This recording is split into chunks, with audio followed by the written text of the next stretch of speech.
اسی طرح سے سوال نمبر 31، روزوں کی جو قضا ہے وہ رمضان کے بعد لگاتار کرنا چاہیے یا الگ الگ بھی کر سکتے ہیں؟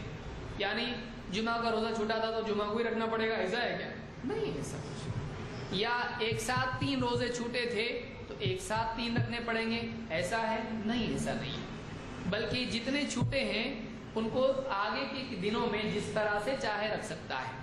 اللہ تعالیٰ فرماتا ہے فمن كان منكم مريضا او على سفر فعدة من ایام اخر، کہ جو کوئی تم میں سے مریض ہو یا سفر پر ہو تو وہ باقی دنوں میں روزوں کی قضا کر لے، گنتی پوری کر لے۔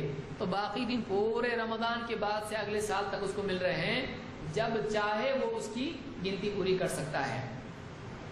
ابن عباس رضی اللہ عنہ بخاری کی روایت میں کہتے ہیں لا بأس ان يفرق لقول اللہ تعالی فعدۃ من ایام اخر، کہ اگر کوئی آدمی روزوں میں تفریق کرتا ہے، آج ایک رکھا پھر اگلے ہفتے پھر اگلے مہینے ایک رکھا، اس طرح سے اگر کرتا ہے تب بھی کوئی حرج نہیں، اس لیے کہ اللہ تعالیٰ نے فرمایا ہے گنتی کو دوسرے دنوں میں پورا کرے، رمضان کے علاوہ کسی بھی دن میں وہ روزہ رکھ کر گنتی پوری کر سکتا ہے۔